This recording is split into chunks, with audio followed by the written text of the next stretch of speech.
Sí, no se escucha, así que gracias, Ari. Sí, ya empieza a grabar, que ya empezamos. Bien, bárbaro. La clase de hoy, quédense tranquilos que es sencilla y amena para lo que venimos trabajando y yo creo que es el tema más lindo de todos, de toda la cursada. Tratamos de que todo sea interesante en la medida que se pueda, pero digamos que nos provee más material para eso. Bueno, poder constituyente, ¿sí? Lo primero que vamos a dividir la clase en dos partes. Vamos a trabajar los conceptos esenciales en una primera parte, y después Juan Cruz les va a hablar de los procesos latinoamericanos, que son lo más interesante, digamos.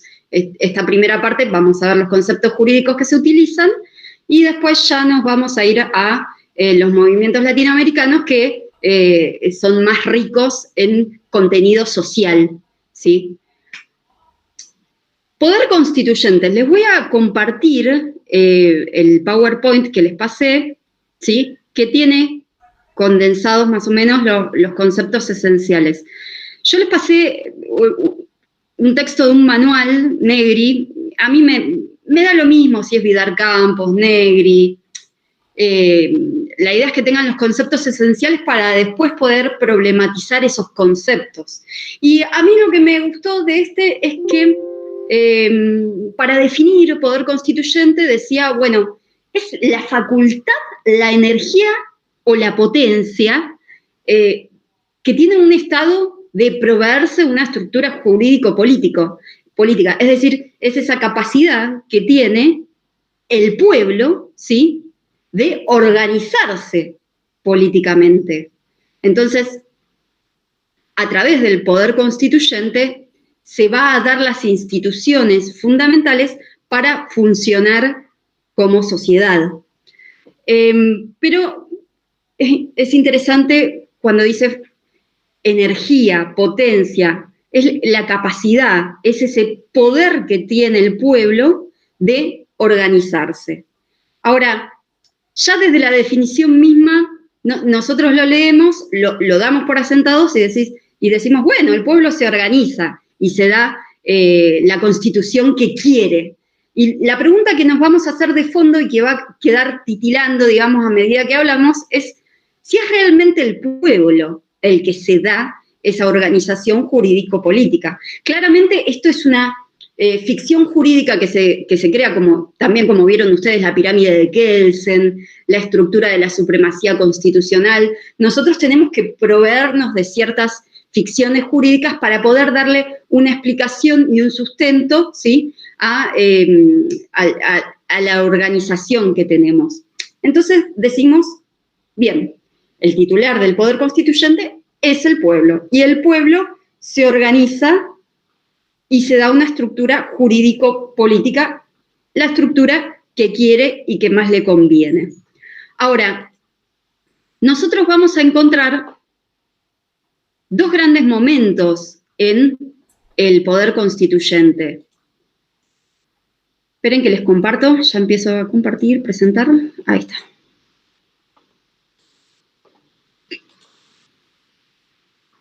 Ahí pueden ver, sí.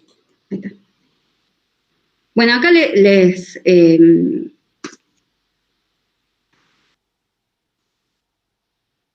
dejo más o menos, acá van a encontrar todos los conceptos fundamentales.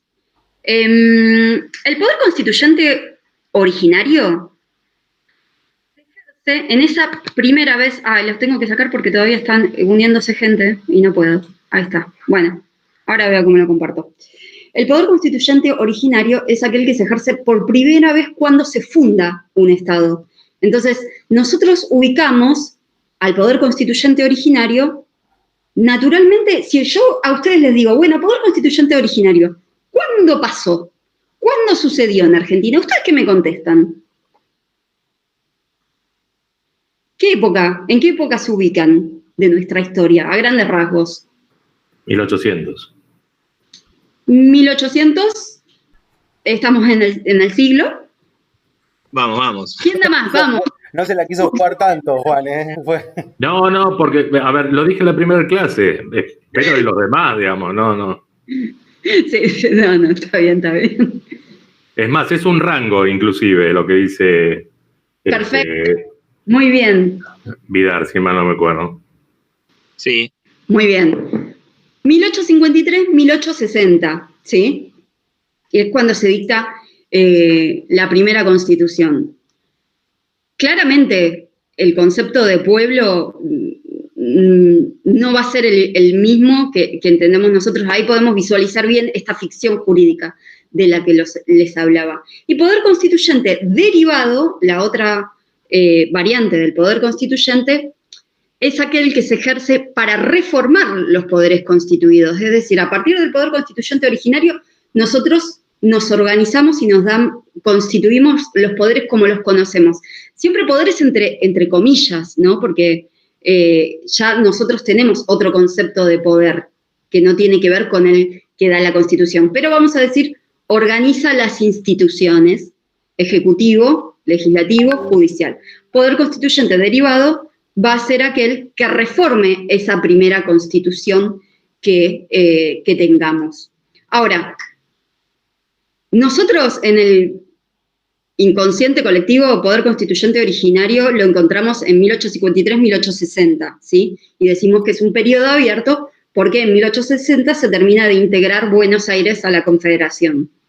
Pero lo que vamos a hacer en la segunda hora es deshacernos de esta idea de que el poder constituyente solamente lo vamos a ubicar en el constitucionalismo liberal, porque en realidad en el siglo XXI estamos viendo ejercicios de poder constituyente originario. Y nosotros, el poder constituyente originario, lo vamos a asociar con las refundaciones estaduales, con la idea de que el Estado se reformula. El poder constituyente derivado va a ser la reforma de la Constitución que ya tengamos, ¿bien? Entonces, por ejemplo, en nuestro país siempre tuvimos un ejercicio del poder constituyente, después del 53-60, que fue el originario, siempre tuvimos ejercicio del poder constituyente derivado. Todo lo que vinieron después fueron reformas constitucionales, ¿sí? Pero la estructura de base siempre es la misma. Ahora, en el resto de América Latina, y ahora estamos viviendo también el proceso en Chile, la cosa es distinta, porque lo que tuvo lugar fueron refundaciones de Estado, repensar el modelo de Estado. Nosotros quizás nos cuesta un poco más porque no nos cuestionamos si tenemos un presidente, la presencia de un Congreso. Hay cuestiones de la organización política de fondo que las mantenemos. E inclusive, hablar de reforma constitucional a veces hasta presenta un poco de resistencia porque se lo asocia a otras cuestiones políticas coyunturales, digamos.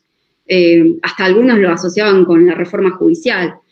Pero nosotros creemos que es algo positivo pensar en reformas constitucionales e inclusive en reformas constitucionales estructurales, porque el dinamismo de la sociedad reclama que nosotros repensemos las instituciones y no hay necesidad de verlo como algo malo, pernicioso, como un avance sobre el Estado, sino como una forma de repensar las instituciones en función de idearios nuevos. En un ratito vamos a ver que algunas ideas que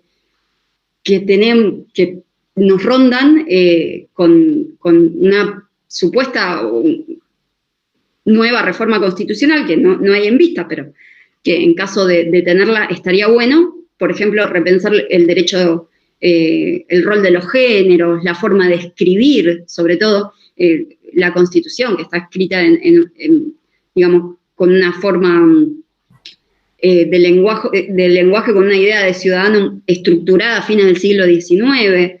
Entonces, yo creo que los ejemplos latinoamericanos nos sirven para deshacernos de esta idea de estructura y de que está bien que la Constitución sea rígida y podamos flexibilizarnos y pensar que se pueden hacer reformas interesantes y necesarias, y no por ello verlo como algo malo. El artículo, yo les dije que se queden tranquilos, porque realmente lo que tenemos para hoy es realmente sencillo desde el punto de vista de la Constitución. El único artículo que regula la reforma constitucional es el artículo 30, ¿sí? ¿Alguno lo conoce? Juan seguro que sí, pero de los otros, vamos, Gonzalo, no. ¿Alguna vez lo escucharon? No, yo no. Nunca. Yo para tener... No, nunca lo escuché. Bien, bárbaro. No pasa nada.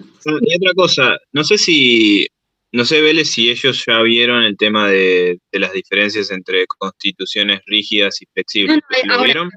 Ahora, es hoy. Ahora. Porque capaz lo podrían haber visto antes en clases, así como mención, capaz. No, y también es otra de las ideas, perdón, paréntesis, ¿no? Que un poco van cayendo en desuetudo. Rigidez, flexibilidad. Por eso cambia Negri también, ¿no? Para alejarnos un poquito de esta dinámica de Vidar Campos que no deja espacio para cosas nuevas. Así que no me voy a detener tanto en eso, no los voy a matar con eso. Voy a ir a 3, 4 conceptos básicos y después ya los procesos latinoamericanos, que son los que van a marcar el futuro, digamos. Pero sí, ahora se los voy a compartir un poquito. Bueno, el artículo 30 de la Constitución Nacional dice: la Constitución puede reformarse en el todo o en cualquiera de sus partes. La necesidad de reforma debe ser declarada por el Congreso con el voto de 2/3 partes, al menos de sus miembros, pero no se efectuará sino por una convención convocada al efecto. Lo voy a copiar ahí en el chat, así lo tienen a mano. Copiar. A ver si queda. Este es el artículo que estructura, ¿sí?, cómo es el ejercicio del poder constituyente derivado. Chat, acá. Esperen que no. Ahí está. Sí, y en esa parte lo que ustedes pueden ver son las etapas en un proceso de reforma. O sea, ahí habla de un proceso de iniciativa que cae en el Congreso, y el proceso de la reforma en sí, que ahí establece que lo tiene que llevar a cabo un órgano especial, que es la Convención. Ahí vamos. Sí, correcto. A ver si se puede ver ahí. Sí, ¿no? Ahí lo pueden ver, ¿no? Sí. Bueno, no sé. Sí. ¿Sí? Ahí está. Sí. Primero, 2 cositas. El poder constituyente originario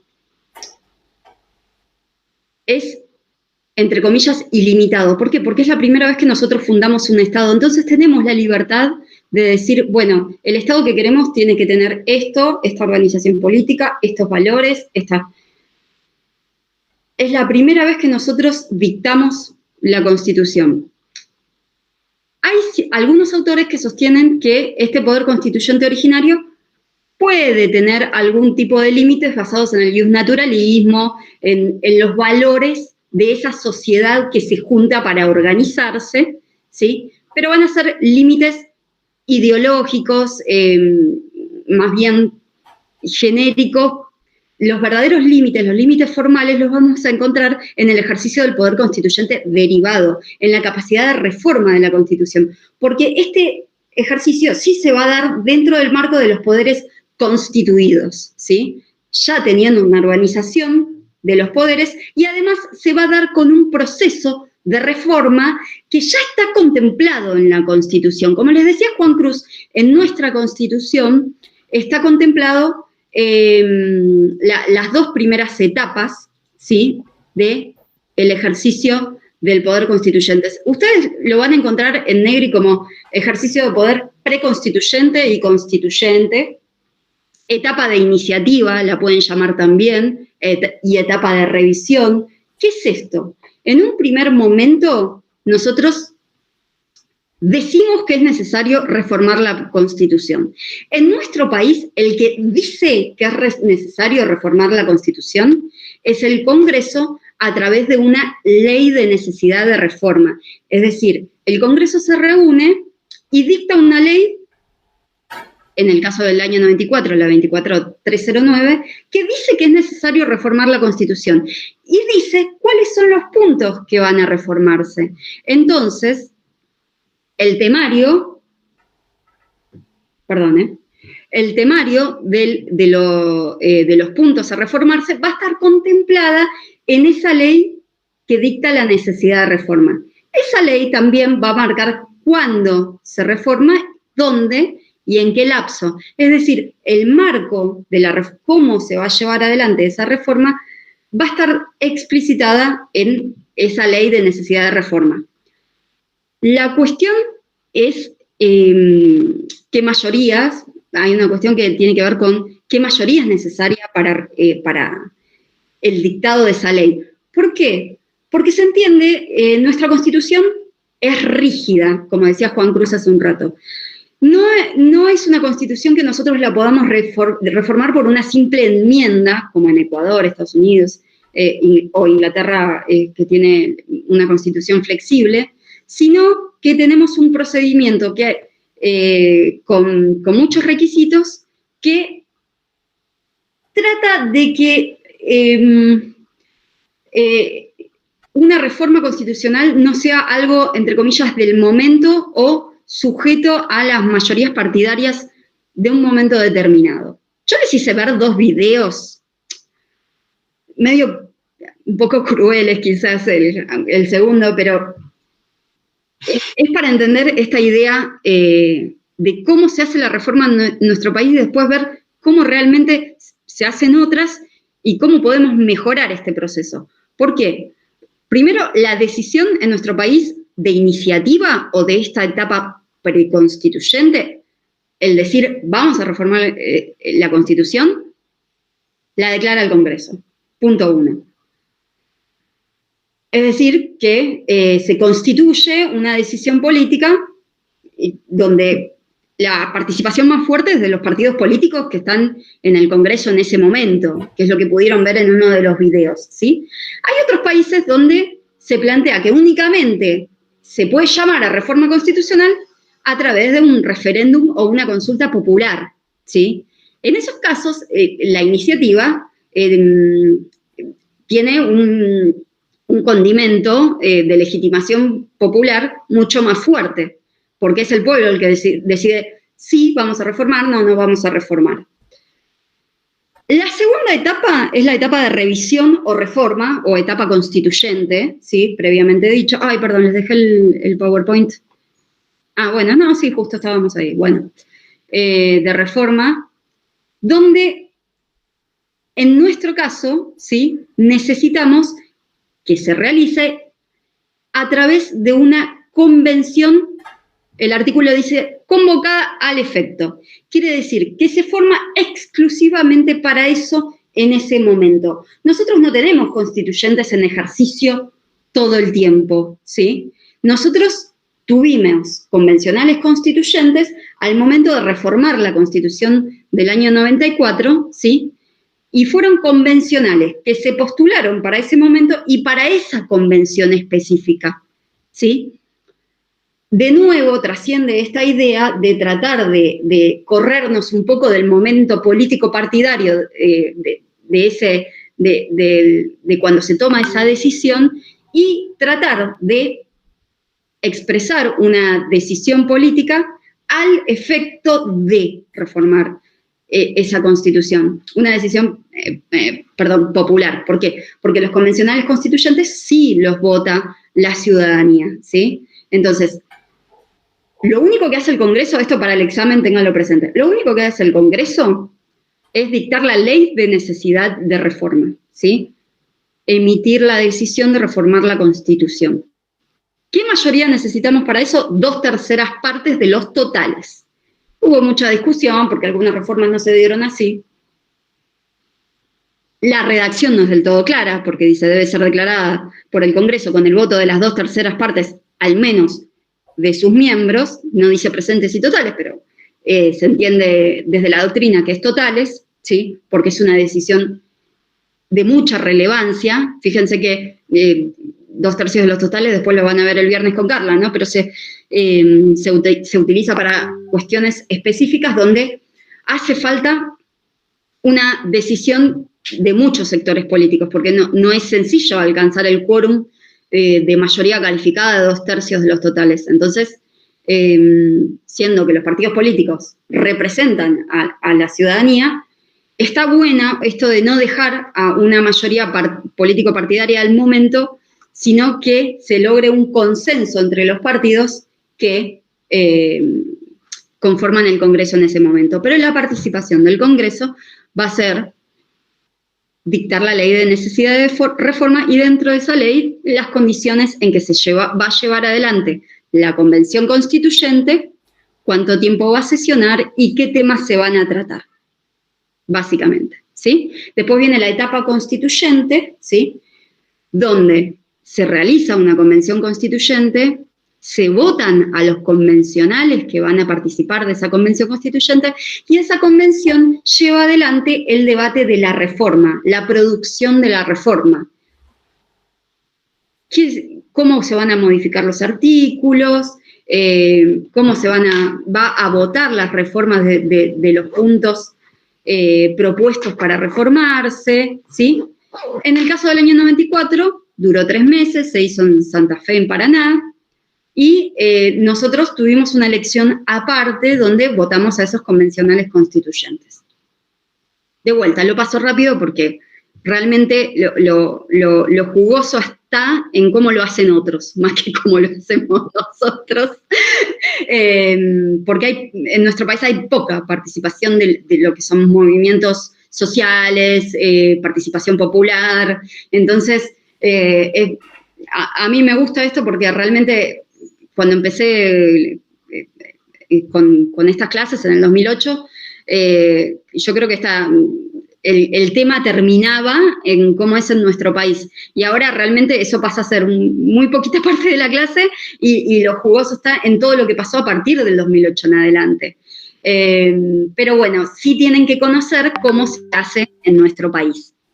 Ahora, hablamos de la etapa de iniciativa, hablamos de la etapa de reforma, y después hay una tercera etapa, que es la etapa ratificatoria, que nosotros no la tenemos en nuestro país, que es cuando el pueblo vota por sí o por no si se promulga esa Constitución, que también pienso fuertemente que es un elemento importante que deberíamos tener, que es la decisión, porque si nosotros decimos todo el tiempo que el titular del Poder Constituyente es el pueblo, bueno, démosle el lugar que corresponde al pueblo. Y es una muy buena manera dárselo a través de esta etapa ratificatoria que funciona en muchísimos países. Pero lo nuestro termina acá, en la etapa de iniciativa y de revisión, ¿sí? Que están contemplados en el artículo 30, ¿sí? Este artículo 30 es el que provee los requisitos o las condiciones para ejercer el poder constituyente originario. ¿Cómo estamos hasta acá? ¿Bien? ¿Se lleva con los 31 grados de calor? Bien, por ahora bien. Sí. Ya les dije que iba a ser leve, ¿eh? Bueno, paso a la jurisprudencia, ustedes no lo van a ver. ¿Ahí ven bien? Sí, sí. Bárbaro. No sé cómo volver a la pantalla de ustedes, pero bueno, no importa. Reformas constitucionales en nuestro país, ya explicamos que en 1853, 1860 hay un periodo abierto donde se termina de formar la Constitución. Entonces, no quiero entrar en si hay un debate si el 60 es una reforma. Se entiende que es la continuidad del ejercicio del poder constituyente originario porque termina de incorporarse Buenos Aires. Entonces, decimos que el periodo de poder constituyente originario se cierra en 1860. Después, en 1866, tenemos una reforma que tiene que ver con las aduanas después de la Guerra del Paraguay, donde pasan a ser ingresos nacionales, ¿sí? Cosa que antes lo tenía solamente Buenos Aires. 1898 tenemos una reforma que habla de cambios en la estructura burocrática del Estado con acorde al crecimiento que tuvo el Estado, entonces cambian los ministerios, la cantidad de diputados, en fin. Ahora vamos a la reforma que más nos interesa a nosotros. Y esto es interesante porque, los quiero ver un segundo. En el libro en el manual que les pasamos, y en muchos manuales, de la reforma del 49, de lo que más se habla es de cómo fue derogada, y no del contenido que tuvo. Y eso es una pena, porque nosotros creemos que lo que más se debería estudiar es la reforma del 49 y los contenidos que tenía, porque la del 49 nos provee elementos que fueron de avanzada en ese momento, esenciales, y que todavía siguen faltando. Entonces, yo creo que es la reforma más interesante que tenemos. Se le llama la reforma peronista, pero no quiero entrar en si alguno es peronista o no peronista, sino en el contenido que tenía esta reforma, que fue derogada con la Revolución Libertadora, en el 56, en realidad. Y ustedes no la tienen, eso me sorprende de los libros, digamos. Tienen una referencia, pero una referencia bastante chica, digamos, para lo que fue esa Constitución. La Constitución, ustedes vieron la estructura de la Constitución, es un librito chiquito, no es un librito muy extenso, escrito medio complicado, pero es un librito corto, no es... ¿Por qué? Porque la Constitución da las pautas esenciales. Después nosotros vamos a tener una organización jurídica con leyes, decretos, con toda esa pirámide que vieron el otro día, que la base es más grande que la cima, ¿sí? ¿Se acuerdan de todo eso que vieron? Bueno, entonces la Constitución tiene pautas esenciales y después queda sujeto a la regulación estatal las demás normas que regulan nuestra vida diaria. Y lo que más regula nuestra vida diaria está en la base de abajo de esa pirámide, ¿no es cierto? Bueno, tenía algo... pobre, todo sin luz hoy.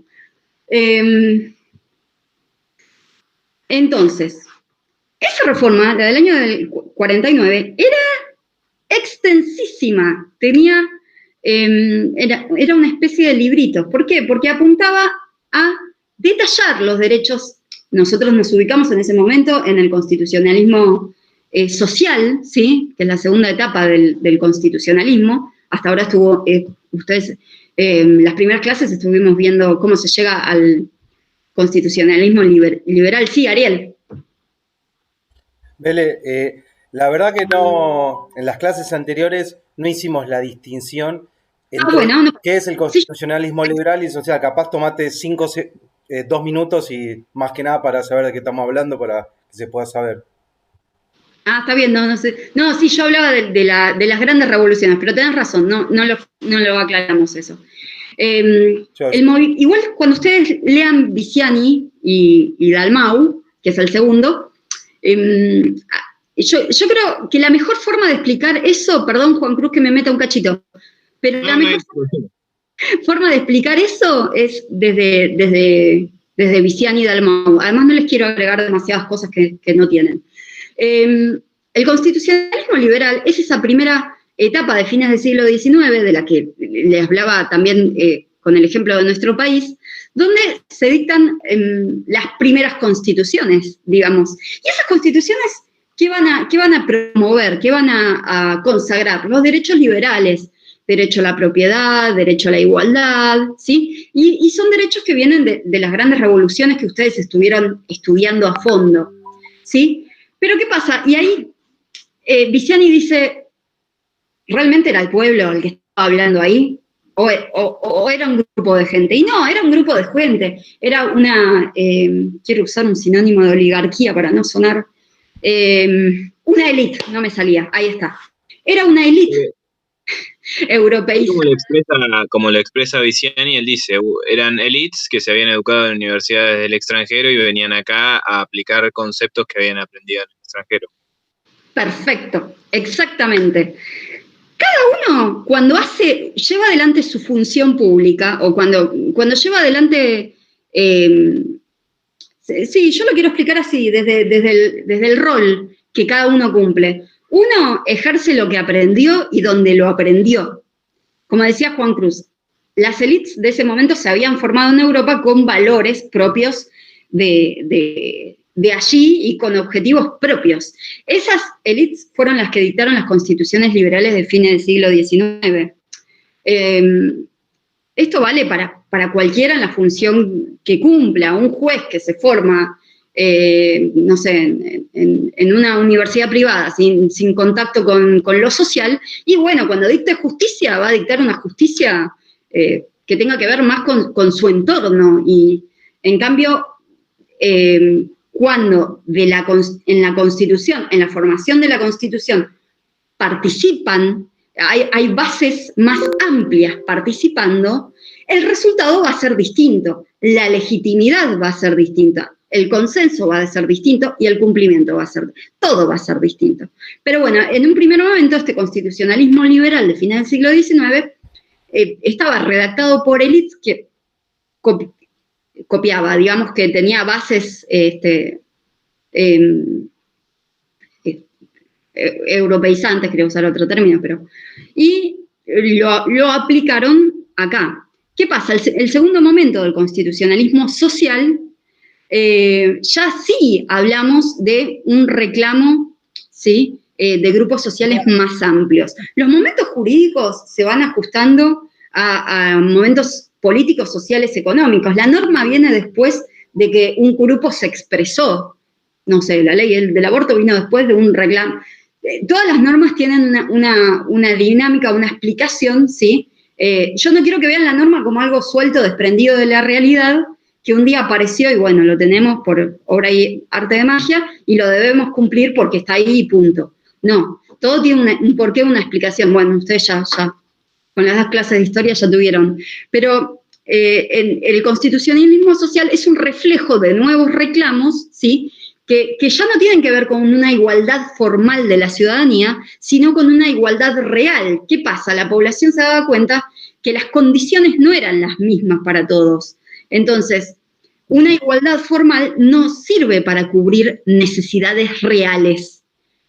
Entonces, este segundo momento de constitucionalismo social tiende a abarcar derechos económicos, se los llama los derechos económicos, sociales y culturales, ¿sí?, que abarcan aspectos más amplios de la vida y que promueve una incorporación real del ciudadano, ¿sí?, porque con consagrar la igualdad no logramos satisfacer las necesidades. Sí, Denise.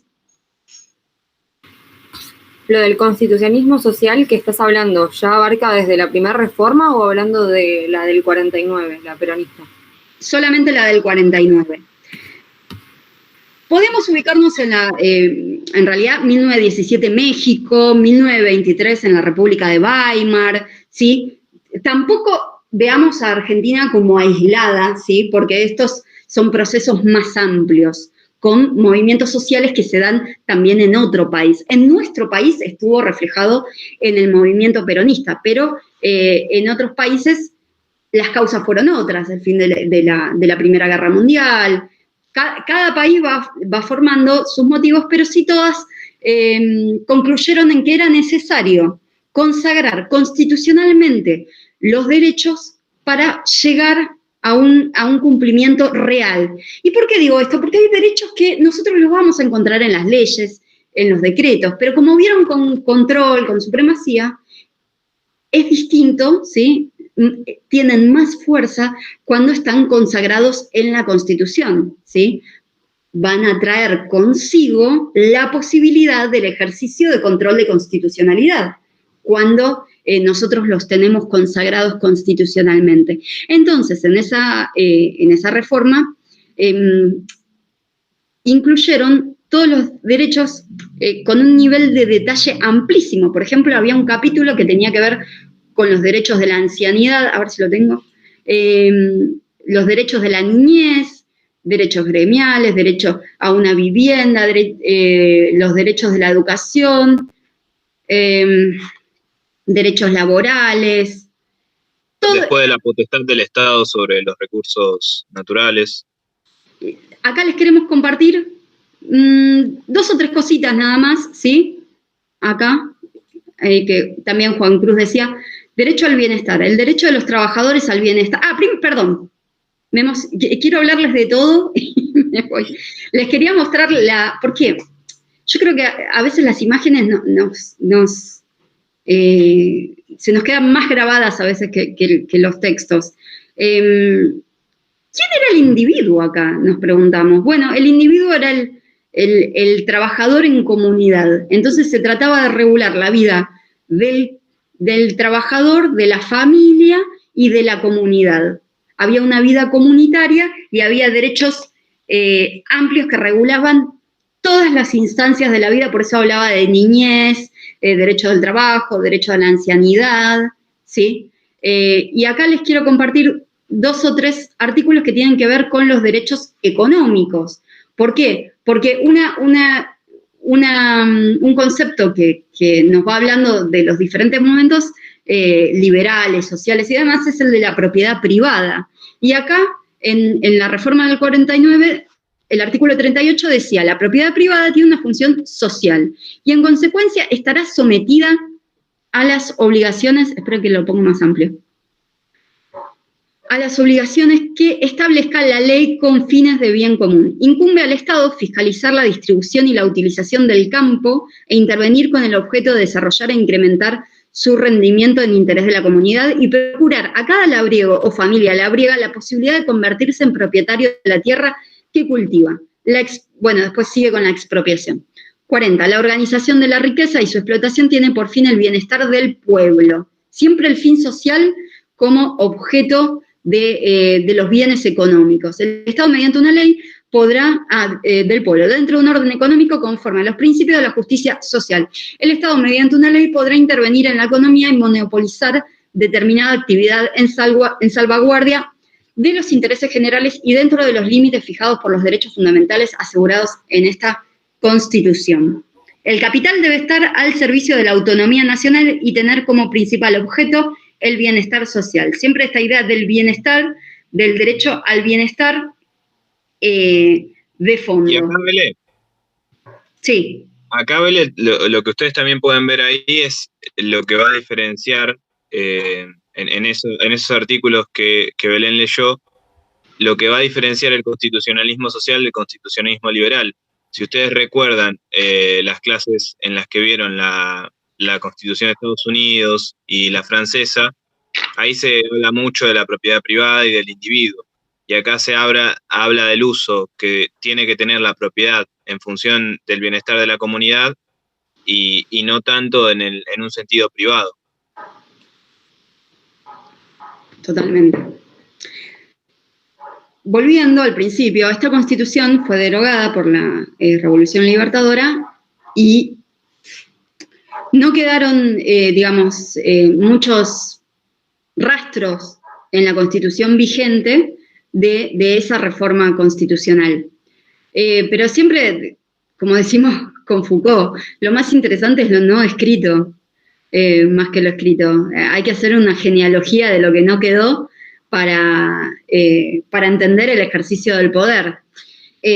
Repito, con la Constitución del 49, no estamos hablando de un tema partidista, si somos o no peronistas, ni nada de eso, sino el contenido social que tenía esa Constitución fue amplísimo y finalmente queda derogada. Y la pregunta que nos vamos haciendo, ahora vamos a pasar a la reforma del 94, tenemos la del 57 y la del 72, pero la reforma del 94 en nuestro país, nosotros desde Viciani entendemos que es cuasi rupturista. ¿Por qué? Porque si bien amplía la base de derechos, queda a mitad de camino, Pilar, admitir, queda a mitad de camino de los movimientos constitucionalistas que sí ampliaron esa base de derechos sociales en forma mucho más amplia, ¿sí?, en el resto de América Latina. Y pasamos rápidamente. Bueno, acá les dejamos en el PowerPoint. No, me pasó un poquito, bueno. En el 57 es derogada, la Constitución se vuelve a la del 53-60, Pero bueno, esa reforma que vuelve al 5360 se convoca a través de un decreto de un gobierno militar, con lo cual todos esos conceptos que nosotros hablábamos de legitimidad y legitimidad popular no los vamos a encontrar en esa reforma, si todavía no lo encontramos ahora, mucho menos en esa. Después tenemos también una pequeña reforma del sistema político en 1972, y vamos a pasar a la reforma del año 94. Cuéntame, yo quiero que me cuentes dos cositas. Sí, una cosa, a ver, el artículo 14 bis, ¿cuándo se agrega? ¿En el 57? En el 57, perdón, gracias, Juan. Sí, lo que queda de la reforma del 49 es el artículo 14 bis, que se agrega en el 57, digamos, una serie de derechos esenciales que no se podían ya obviar más, ¿sí? Y son los derechos del trabajador que tienen en el 14 bis, ¿sí? Después lean el 14 y 14 bis, que van a tener el grueso de los derechos sociales que quedaron de ese movimiento del constitucionalismo social. De hecho fue una de las, en las elecciones para convencionales de ese año, fue una de los puntos que tomó Frondizi como para postularse como convencional y decir: yo voy a hacer que algunas de las cosas de la Constitución del 49 se sostengan. Totalmente, sí. Y después, bueno, hoy en día está la agrupación 14 bis en derecho. Ah, ¿hay una agrupación 14 bis? No sabía. Sí. No pregunto qué dentro del frente. Ya se ríe, Juan. Bueno, no sabía. Y hay otra que es agrupación agrupación del 49 también. Bueno. Esa no la conocí. Sí. Bueno, vamos a pasar a la del 94, que ya nos quedan pocos minutitos. Yo les dejé 2 videos, pero son videos para hacerlos enojar. Yo no sé qué les produjo. ¿Y los pudieron ver? Ah, eso primero. Ari se los pasó con tiempo, por suerte. ¿Qué les parecieron? Vamos a hablar primero del video que muestra la negociación política previa al Pacto de Olivos. Yo no sé si estoy dando por sentado muchas cosas. Son todos muy chicos, muy jóvenes. ¿Por dónde empiezo? Bueno, hubo un presidente que se llamó Carlos Menem. No, a ver. En esta parte. Sí. En esta parte, si pudieron ver ese video de Pacto de Olivos, lo que ustedes pueden ver ahí es cómo este concepto que había mencionado antes de ficción jurídica en lo que refiere al pueblo. Porque en definitiva ahí lo que vamos a tener es el interés de quien era presidente en ese entonces, que era Menem, por poder ser reelecto y estando imposibilitado por la Constitución de ese momento, y quien era expresidente, que era Alfonsín, con la intención de poder reforzar las instituciones y también de asegurarle a su partido, que era la Unión Cívica Radical, un mayor peso y reforzar en ese sentido también el bipartidismo. Entonces ahí es cuando vemos que en sí el poder constituyente no fue activado por el pueblo, sino fue activado por los líderes de los principales partidos que había en ese momento. En el video sí hablan constantemente de lograr el acuerdo, el consenso, ¿sí? Porque ¿qué están buscando? Los votos que hacen falta en el Congreso.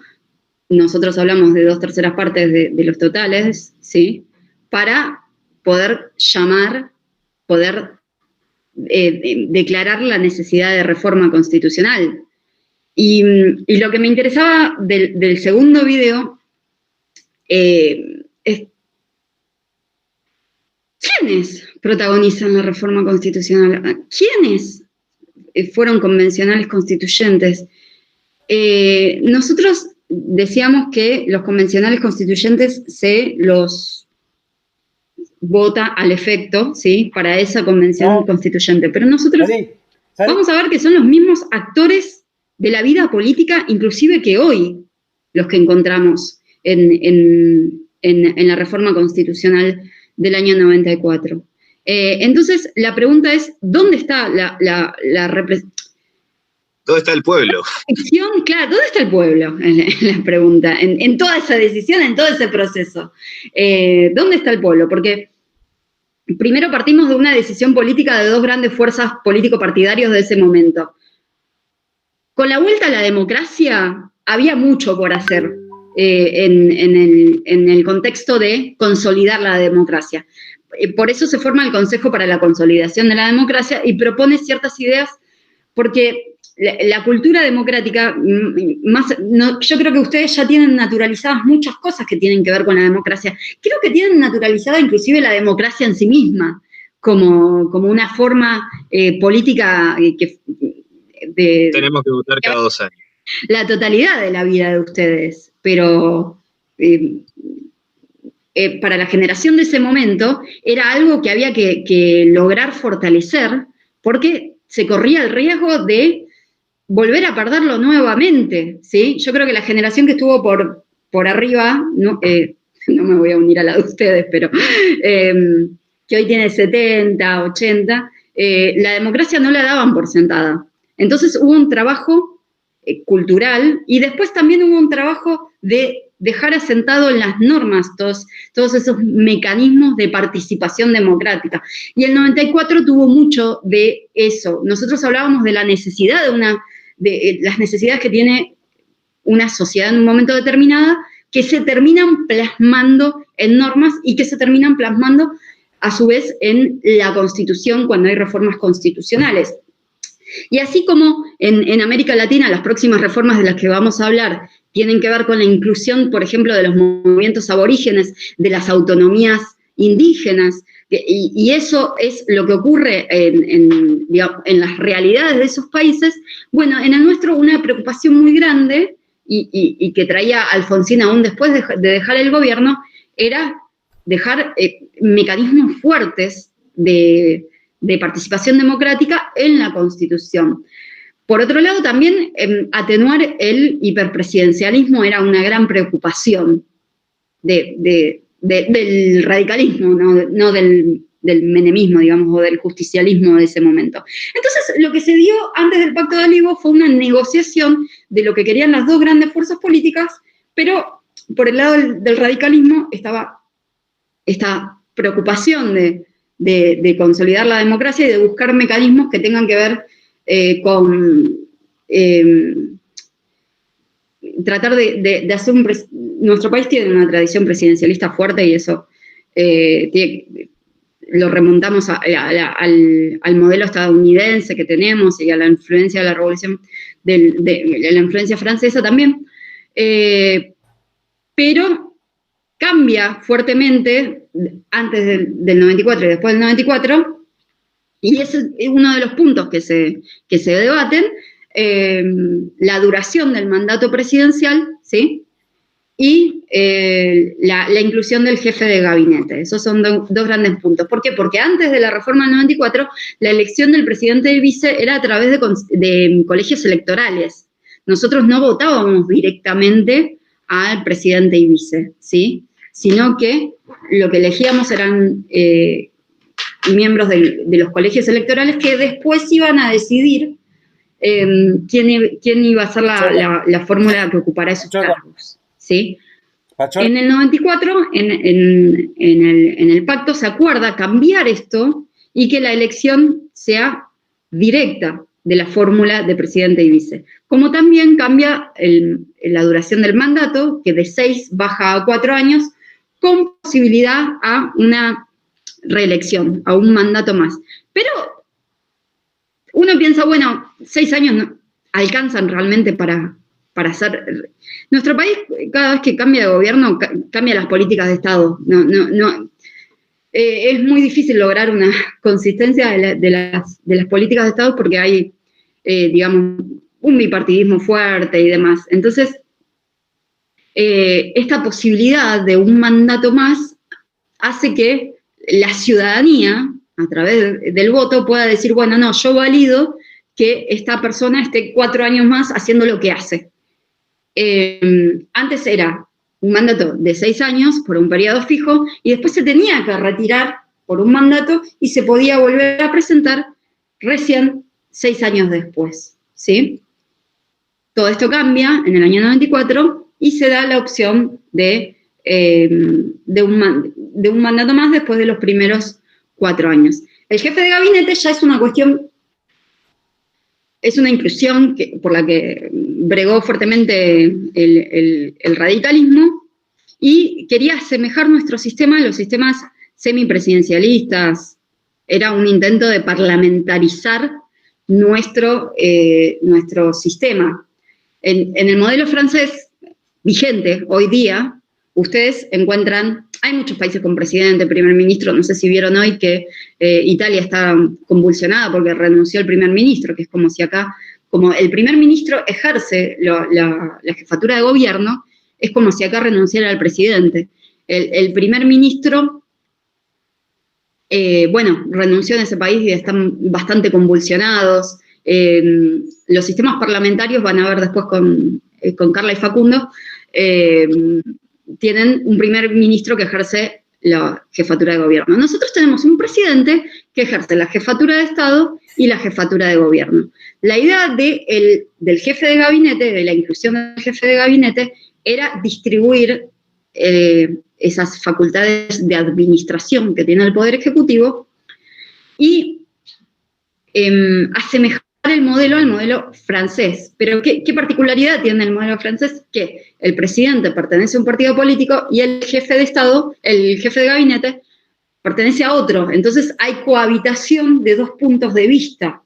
En nuestro país, al jefe de gabinete lo elige el propio presidente, lo designa, perdón, el propio presidente, con lo cual va a ser un secretario más, digamos, un ministro más por encima de todos los ministros en cuanto a las facultades de refrendo que tienen, pero al pertenecer al mismo partido político, no logra atenuar el presidencialismo. Entonces, hay autores que dicen, bueno, nuestra constitución es semipresidencial. Puede parecer semipresidencial porque tiene un jefe de gabinete, pero seguimos hablando de un sistema presidencial, porque ese jefe de gabinete forma parte del gabinete del presidente, del mismo partido. Además, también tienen que pensarlo en cómo se da en la práctica.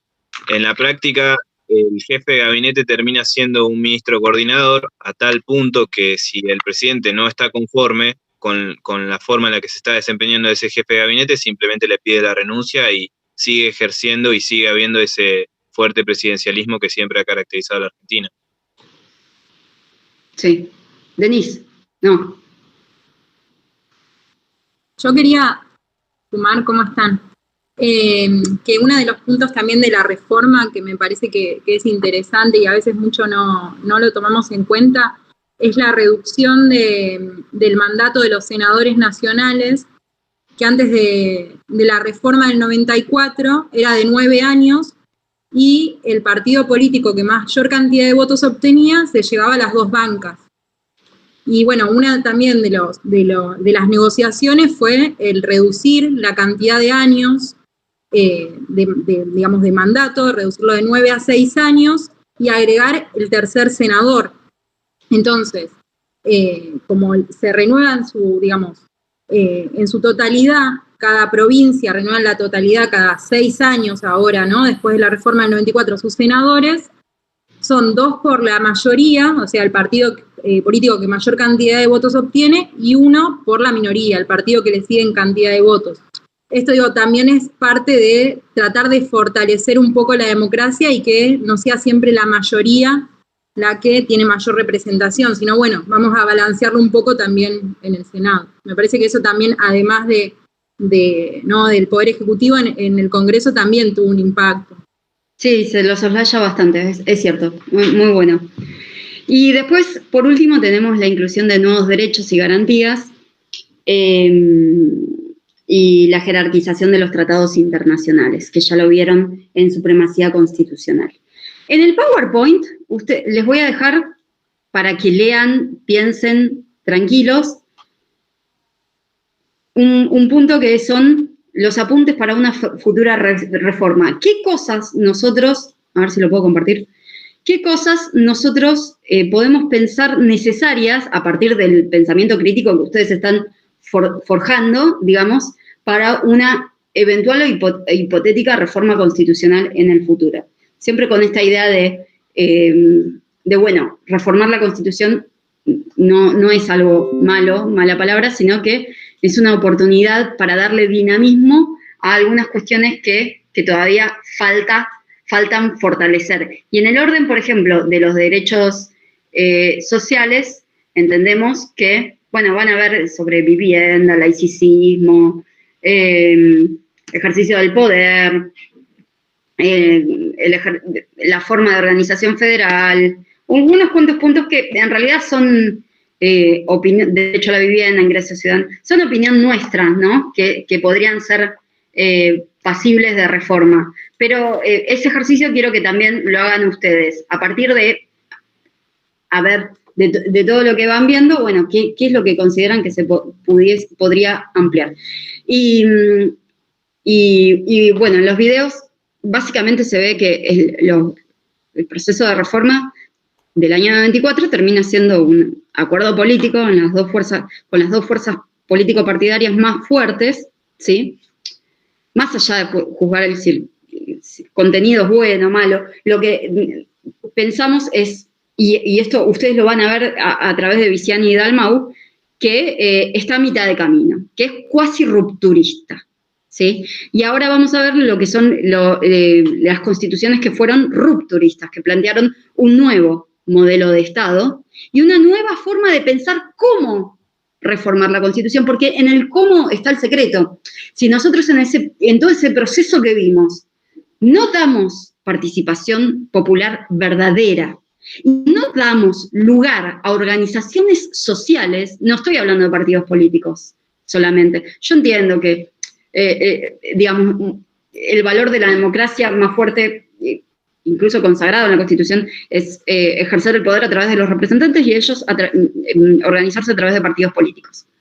Pero las reformas que se dieron en América Latina tuvieron, en los últimos años, tuvieron la característica de que el contenido más fuerte que logró reformarse fue a través de organizaciones sociales que bregaron por la inclusión de sus propios derechos. Nadie va a luchar por un derecho que no le interesa. Entonces, si nosotros queremos pensar en una constitución más social y en un modelo de Estado más inclusivo, también tenemos que dar en ese proceso de reforma el lugar, tenemos que permitir la inclusión de esas organizaciones que promueven esos cambios, porque así vamos a tener cambios más profundos y legítimos. Y además la legitimidad va a ser mucho más fuerte. No es lo mismo aplicar, estudiar y vivir el día a día con una constitución en la que uno no participó y que estudiaron en un curso de Derecho Constitucional en un enero sofocante del 2021, que una constitución que ustedes redactaron, que ustedes participaron a través de la asociación, no sé, Juan Cruz, ¿cómo se llamaba la tuya? 14 bis. En la 14 bis, o Denise, no sé, o Gonzalo, en la que estén, no es igual el consenso y la legitimidad que surge de un producto donde hay un margen amplio de participación. Bueno, y ahora lo dejo a Juan Cruz para que les hable de esto.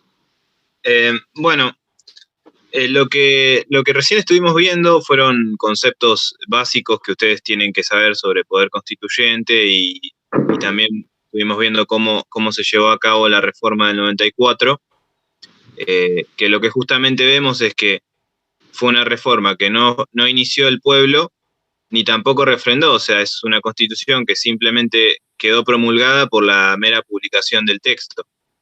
Lo que ustedes van a ver en el texto de Viciani es cómo él toma distintos procesos latinoamericanos que empezaron a llevarse a cabo a partir de 1990 y se extienden incluso hasta ahora, porque vemos que este año va a haber elecciones a convencionales constituyentes en Chile. Y bueno, lo que él va a decir a partir de tomar ciertos elementos que se plasmaron en las distintas constituciones que fueron sancionándose, es cómo ha surgido un nuevo paradigma de lo que él denomina el nuevo constitucionalismo latinoamericano. el cual se va a diferenciar del constitucionalismo liberal, el que ha mencionado antes Belén. Tenemos que antes ese constitucionalismo liberal se caracterizaba por dar lugar a constituciones con poca legitimidad, porque en sí eran redactadas por élites. Quienes acá lo han visto en el caso de Alberdi, por ejemplo, acá en Argentina. Son constituciones que no fueron activadas desde abajo, sino sancionadas por élites educadas en universidades extranjeras, tomando elementos de constituciones europeas o de la Constitución de Estados Unidos y plasmándolo acá. En muchos de estos países, constituciones redactadas a finales del siglo XIX siguieron rigiendo por más de 100 años. Y eso a la larga generaría ciertos procesos de conflictividad que terminarían derivando en la activación del poder constituyente, en masivas movilizaciones que dieron lugar a la activación de esos procesos constituyentes. Podemos tomar el caso puntual de Venezuela. En 1989 se produjo el Caracazo, que fue una masiva movilización. En aquella época en Venezuela había una alternancia entre dos partidos, Acción Democrática y Copel, y una baja participación del pueblo justamente en los procesos políticos, en la repartición de la ganancia petrolera, y a partir de esa activación y de lo que después fue en 1999 la concreción de esa nueva constitución, vamos a empezar a ver en América Latina la sanción de una serie de constituciones que van a marcar una ruptura realmente con las constituciones de finales del siglo XIX. En el caso puntual de esa constitución de Venezuela, lo que nosotros vemos es que se consagran una serie de derechos sociales, se consagra la participación del Estado en la economía, y un aspecto muy importante al cual vamos a ver que se reitera en las otras reformas es el hecho de que se consagra que el pueblo debe ser quien refrende una eventual reforma de la Constitución. Otro proceso al que también hace referencia Viciani es el que se da en Colombia, también a principios de la década del 90, y consagra derechos similares. O sea, en esto lo vamos a ver en reiteradas ocasiones, la idea de mecanismos de democracia directa, que hasta ese momento no había, nuevos derechos sociales vinculados al constitucionalismo social que antes hemos explicado, y la intervención del Estado en ciertas áreas para poder regularlas. Y otro aspecto que también vamos a ver en muchos países latinoamericanos es la inclusión de los movimientos indígenas en el texto constitucional. De hecho, en el caso de Bolivia, por ejemplo, que ustedes también lo tienen ahí, la nueva constitución se sancionó en 2008 y Bolivia dejó de ser República de Bolivia y se pasó a constituir como Estado Plurinacional de Bolivia, justamente haciendo referencia a que Bolivia incluía dentro de su territorio a una diversidad de pueblos indígenas que antes en sí no eran contemplados y eran marginados. Perdón, acá te interrumpo, Juan Cruz. A esto me refería cuando decía que es necesario que participen las agrupaciones que promueven sus propios derechos, porque la Constitución boliviana siempre fue occidental, digamos, y el hecho de que en la propia reforma, en la Asamblea Constituyente, bueno, esa Asamblea duró desde el 2005 a 2009, ¿no? Hayan participado aquellos que reclamaban sus derechos y hayan ocupado... miren la fuerza simbólica en las imágenes de... ¿No está la imagen por ahí, Belén, en el PowerPoint? ¿Se ve o no se ve? Sí. Ah, eso sí. Ahí se ve. Bueno, igual lo tienen, ¿no? La fuerza simbólica de la participación en lugares del Estado de gente que nunca fue considerada parte del Estado. Les leo una frase y lo dejo a Juan Cruz. Se cuenta que los empleados a cargo de la seguridad del acto, me refiero al acto, acá se refiere al acto de la apertura de la Convención Constituyente. ubíquense, ustedes vieron los videos de la reforma del 94, hay un momento en que se abre la convención constituyente. Bueno, en Bolivia también hay un momento en que se produce la apertura del poder constituyente. Los que estaban cubriendo el acto, digamos, ocupándose de la seguridad y demás, pidieron a un grupo de cholitas, que son las campesinas de las comunidades originarias de allá, de pollera, manta y sombrero, que se levantaran, que se corrieran del suelo porque donde esperaban, porque ahí iban a pasar, estaban en el sector donde tenían que pasar los convencionales constituyentes, era un acto formal importante, donde tenían que ir los convencionales constituyentes, entonces le pidieron, salgan de acá, están molestando. Ellas se levantaron, pero no para retirarse, sino para participar del desfile. Ellas eran mujeres constituyentes. Lógicamente acá nosotros vamos a tener un producto totalmente distinto, sí, participan gente que, primero, históricamente fue excluida del sistema, no se la consideraba parte, no se la consideraba ciudadano.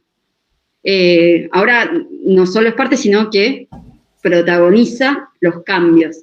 Fíjense el contraste con los videos del 94, donde ustedes tienen que conocer el proceso argentino, donde vemos los mismos políticos de siempre, ¿sí? Haciendo acuerdos políticos. Hagan un contraste con eso y lógicamente el producto va a ser distinto. Te dejo, Juan Cruz.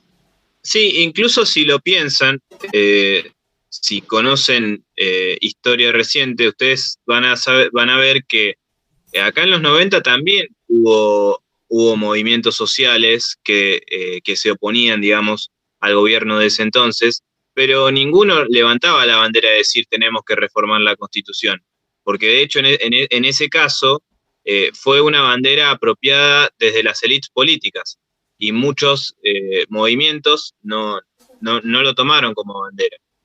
Y por eso ustedes, si pudieron ver el video que se llama A 25 años de la Reforma, bueno, ven caras bastante conocidas que se siguen viendo hasta el día de hoy, a diferencia de lo que pasa en procesos como el de Venezuela, como el de Colombia, como el de Ecuador y como el de Bolivia, y en uno más reciente, como lo habrán visto en las noticias, sobre todo a finales de 2019, pero el año pasado se pudo concretar un proceso para llamar a una reforma, que fue en Chile. Ahí sí estamos viendo un pueblo activo, no estamos viendo elites, no estamos viendo a partidos políticos que se apropian de algo, sino a movimientos sociales. En el caso de Chile, sobre todo tuvo mucha importancia el movimiento feminista. En casos como el de Ecuador y Bolivia tuvo mucha importancia los movimientos indígenas. Son movimientos... Porque acordate que la educación no es de libre acceso, la educación universitaria. Entonces, el movimiento estudiantil. Claro, sí. Que bueno, es una lucha que no hace falta. Por eso cada país va generando su propia lucha y sus propios movimientos. Lo importante para ver de los distintos procesos latinoamericanos es el hecho de que distintos movimientos de distinta procedencia, estudiantiles, indígenas, feministas, logran levantar distintas banderas y ver que en esos textos constitucionales, que en muchos casos rigen hace más de 100 años, en el caso puntual de Chile se trata de una constitución que rige desde Pinochet, son textos que tienen huecos en los que plasman una desigualdad y por lo tanto da lugar a que distintos movimientos se levanten y promuevan que se lleven a cabo reformas que cubran sus falencias, sus necesidades. En otros aspectos que podemos ver de los procesos constitucionales y de las constituciones en sí que se sancionaron en los últimos 30 años en el continente latinoamericano, es el hecho de que se toman muchos puntos del constitucionalismo social, y de hecho en el caso puntual, por ejemplo, de Ecuador, se va a hablar de Estado constitucional de derechos y justicia social, lo cual va a diferenciarse claramente de la idea liberal de simplemente Estado de derecho. Y esto proporciona mucho el movimiento indígena, porque ellos tienen valores asociados a lo comunitario que nosotros no tenemos. Entonces, al permitir esa participación originaria campesino, todos estos valores se consagran. Ahí les dejé el summa causai, que es algo bastante común en esas constituciones, que son los derechos del buen vivir, y estos son los derechos sociales, digamos, equivalentes a los que nosotros conocemos. Y también acá en este punto es interesante pensar que en muchos de estos países no hubo, o mejor dicho, en ninguno hubo una constitución como la que hubo acá en el 49. Esa constitución que consagraba derechos en este mismo sentido, la idea de que el trabajador tenía que vivir bien, la idea de que la comunidad esté bien. Bueno, estos países no tuvieron una constitución de este tipo, siguieron estando regidos por constituciones que venían desde finales del siglo XIX, y esto fue lo que, digamos, terminó desatando levantamientos populares, en muchos casos esos levantamientos directamente contra el poder constituido, que no lo hemos mencionado, pero básicamente son los poderes consagrados, el poder ejecutivo, legislativo y judicial, terminaron levantándose contra estos poderes y dieron lugar a procesos que ciertamente lograron alterar el status quo que regía hasta ese momento. Y es por eso que Belén les decía que es muy interesante pensarlo para el futuro y no ver la idea de reforma constitucional como algo negativo, sino como algo que puede promover más derechos y puede hacer que un texto que muchas veces lo tenemos ahí se amolde al dinamismo que caracteriza a las sociedades, y más a sociedades latinoamericanas.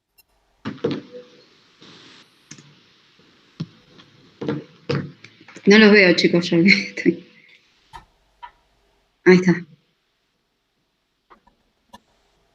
Bueno, yo traté de ir pasándoles las imágenes, ¿sí? Del PowerPoint, donde se ven se reflejan estos cambios.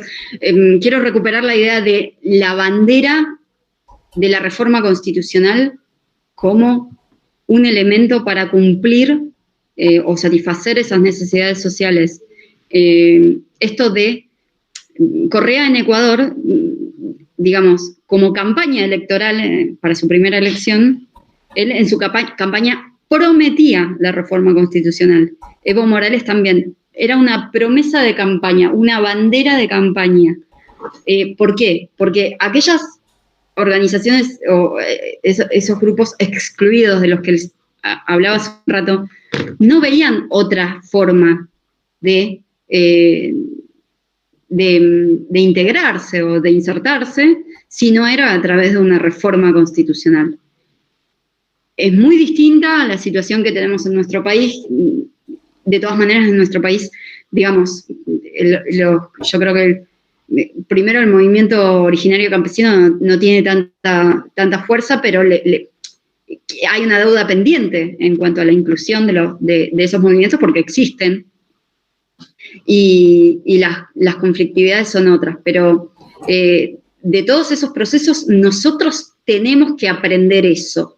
Por último, lo que les quiero mostrar, y algo que les mencionaba al principio de la clase, es el lenguaje con el cual nosotros hablamos en la Constitución, ¿sí? Nosotros insistimos que tuvimos ese modelo europeo, ese ejemplo, y la forma, a veces la forma en que está redactada la Constitución nos resulta complejo o nos resulta extraño, que no es propio de nosotros. No es como hablamos nosotros todos los días. Denise, sí. Igualmente hoy en día en Argentina los movimientos para hacer reformas en la Constitución es realmente fuerte. ¿Sí? Para poder hacernos valer. O sea, a través de los cambios que hubo, más allá de todos los cambios que hubo en Latinoamérica a lo largo del tiempo, hoy en Argentina se hace notar el pueblo con todos los movimientos que hacen. Sí, en los reclamos que hace el pueblo, sí. Pero no es una bandera que diga reformemos la Constitución. No se cuestiona tanto, sino a los poderes constituidos. Claro. Incluso si ustedes piensan, por ejemplo, en 2001, que fue cuando acá hubo un gran estallido social, si uno ve las imágenes, ninguna bandera decía hay que reformar la Constitución. El lema era que se vayan todos, Claro. todos de los lugares que ocupan, pero esos lugares que ocupan, que sigan igual. En la misma forma. ¿Sí? Entonces, no estamos cuestionando las bases del modelo, sino quiénes conforman y cómo ejercen esas magistraturas. ¿Sí? Es más, perdón, si uno mira también muchas de las últimas movilizaciones opositoras, es como que se defiende esto de no toquemos la Constitución Nacional, sin pensar que una reforma puede llevar a mejorar, digamos, todas las estructuras del Estado y garantizar mucha mayor cantidad de derechos y fortalecer la democracia, la república, etcétera.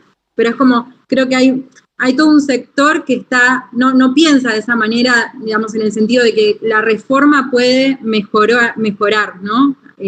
Sino que por el contrario, que modificar o reformar la Constitución llevaría a perder los grandes valores que hacen a lo que muchos entienden el concepto de república, como que me parece que hay una gran movilización por realizar reformas en la legislación, ¿no? Como vimos, por ejemplo, las movilizaciones de mujeres, pero no está esto de, bueno, vamos a reformar la Constitución para que tenga una jerarquía superior, suprema, ¿no? Como la tiene la Constitución Nacional, sino que es la modificación de normativa.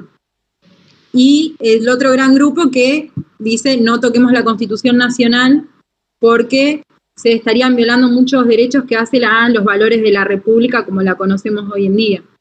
No sé, yo noto como esa... Una resistencia porque piensan que puede afectar también la independencia de los poderes. Pero la independencia de los poderes es una falacia en sí misma, porque como no son tres poderes y ningún poder es independiente del otro.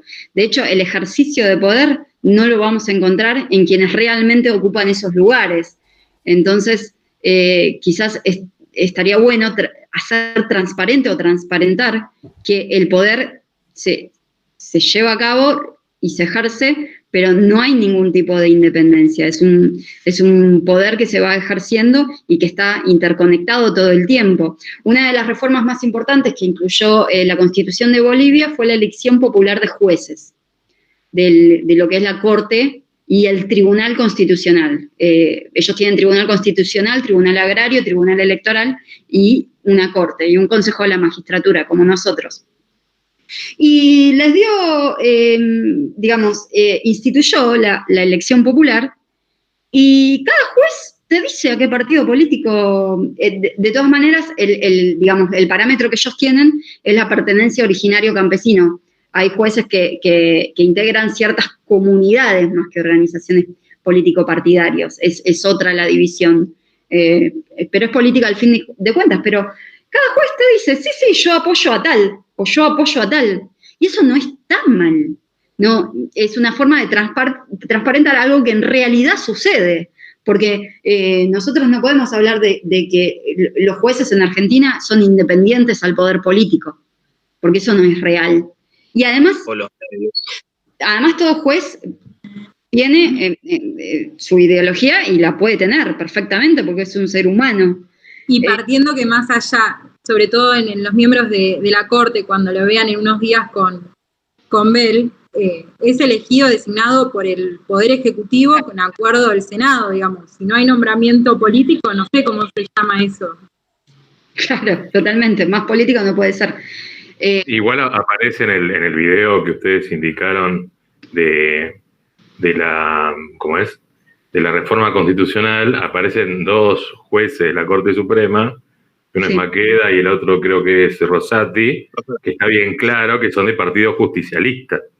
Y está indicado en las letras de quién es y a quién representan. Y eso está más que claro.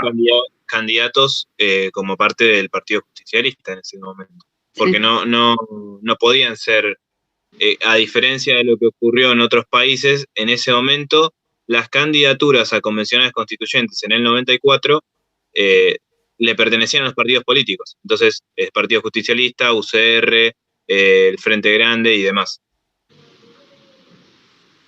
Se hace transparente en ese modelo alternativo del que les hablo, se hace transparente una realidad que existe y se la pone a disposición de la ciudadanía. Entonces, hablar de esta resistencia de la que habla Carla, de decir, bueno, no reformemos la Constitución, no la toquemos, porque eso podría, que es un reclamo fuerte, podría afectar la independencia, ¿sí?, del poder político. No es... Podría batallar la propiedad privada. O podría afectar la propiedad privada, también es otro punto que se dio en los últimos reclamos. Y bueno, nosotros vimos que en nuestra historia tuvimos otro concepto de propiedad privada. Y se puede volver a tener perfectamente. No, podemos estar de acuerdo o no, pero es bueno que lo tengamos en sintonía, lo tengamos a la vista y que no lo tratemos de ocultar o dejar de lado.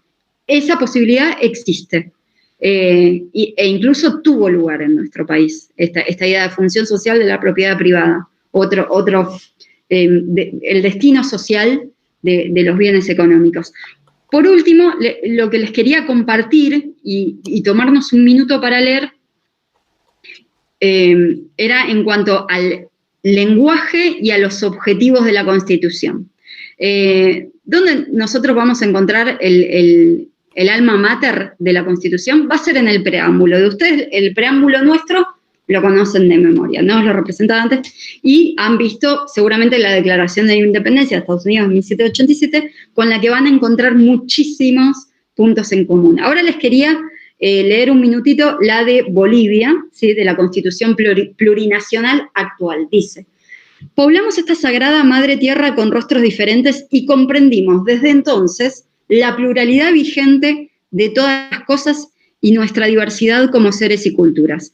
Así conformamos nuestros pueblos y jamás comprendimos el racismo hasta que lo sufrimos desde los funestos tiempos de la colonia. El pueblo boliviano, de composición plural, desde la profundidad de la historia, inspirado en las luchas del pasado, en la sublevación indígena anticolonial, en la independencia, en las luchas populares de liberación, en las luchas por la tierra y territorio y con la memoria de nuestros mártires, construimos, y acá está el ejercicio del poder constituyente originario, construimos un nuevo Estado.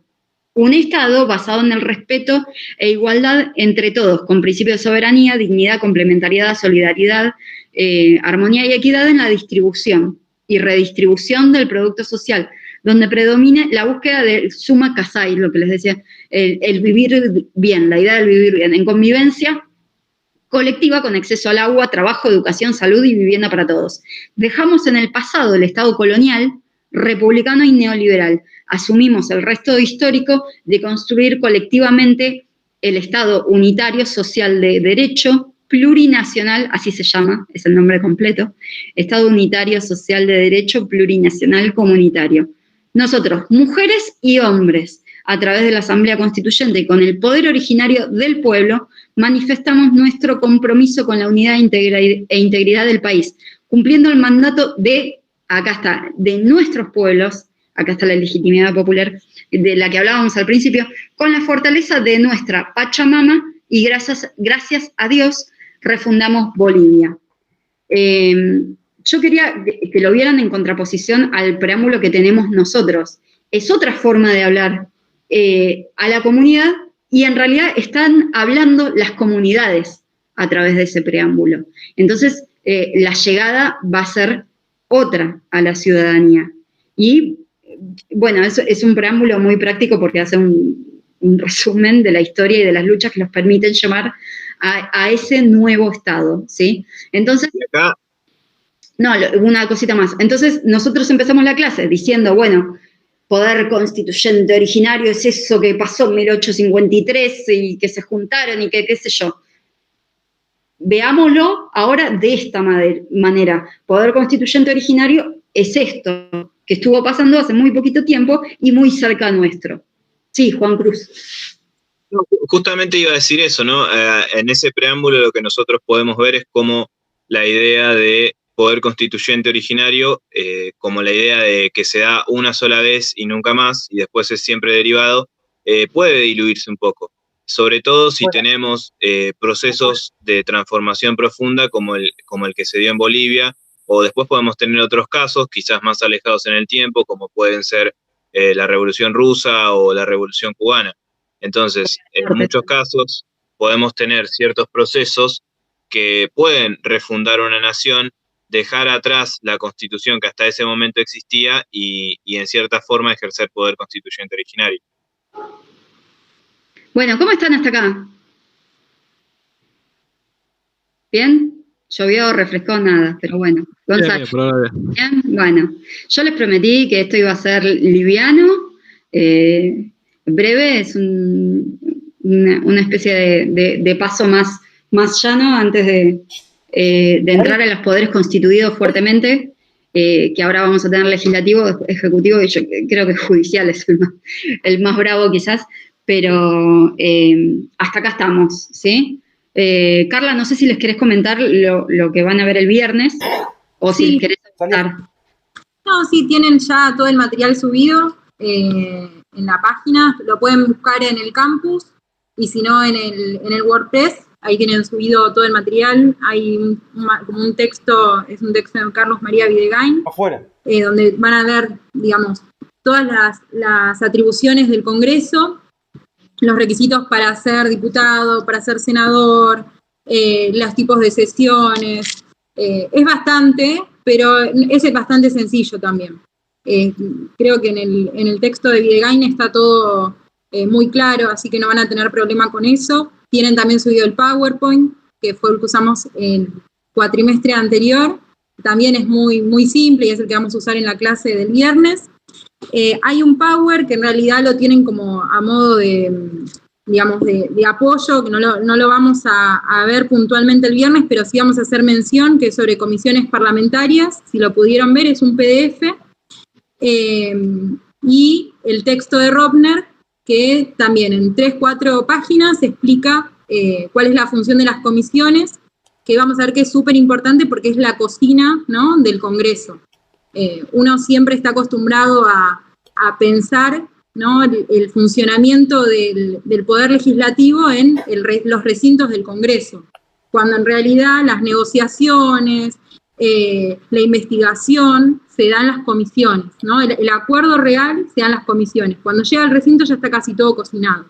Entonces, bueno, la idea es pasar un poquito por todo eso y bueno, como venimos viendo es esto, de pensar, ¿no?, que estos poderes no son estáticos, vamos a ver el poder legislativo, el poder ejecutivo, el poder judicial, que no son algo estático, que no son independientes realmente uno del otro, sino que hay una interrelación entre los diferentes poderes.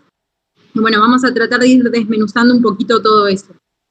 Así que bueno, el viernes después les confirmamos con Ari si es a las 6 o a las 7 de la tarde, y bueno, ya tienen todo el material ahí. Una sola cosa, Carla, para futuro. Sí. El texto de Videgain, hay una hoja y una hoja... bueno, ahora me fijo cualquier cosa si encuentro otra versión y lo reemplazamos. Sí. No, más que nada, mandarlo a los PDF como para reacomodarlo, esas 19 hojas. Nada más, como comentario, nada más. Dale, bueno, yo me fijo si encuentro otro modelo y se los mandamos por WhatsApp o lo subimos, ahí lo reemplazamos. Gracias, Juan. Bueno, chicos, todo por hoy. Gracias por haber estado en este caluroso día. ¿Les quedó alguna duda o algo? No, la verdad que estuvo buena la clase. Yo sumaría algunas cosas, porque también en la Constitución 94 hay algunas cosas que se suman como por ejemplo el Ministerio Público, la Defensoría del Pueblo, cosas que me resultan también importantes, entre otras cosas, ¿no? Sí, después hay algunas que, como las vamos a ver en Poder Ejecutivo y Judicial, bueno, ahora nos centramos más que nada en hay muchas cosas para rescatar de la Constitución. Sí, el Consejo de la Magistratura también. No decimos que haya sido mala. No estamos para criticar. Esencial. Pero bueno, que podemos apuntar algo mejor también. Y tratar de abrir y ver un poquito qué pasa alrededor para aprender de los hermanos vecinos. Pero sí, la vamos a seguir viendo, Juan, quédate tranquilo que cada uno de los poderes instituidos y las modificaciones ya el viernes van a tener con Carla, después en ejecutivo vamos a profundizar todo, lo de el ejecutivo, y después en judicial lo que nos quede. Bueno, chicos, gracias. Bueno, gracias. Nos vemos el viernes, entonces.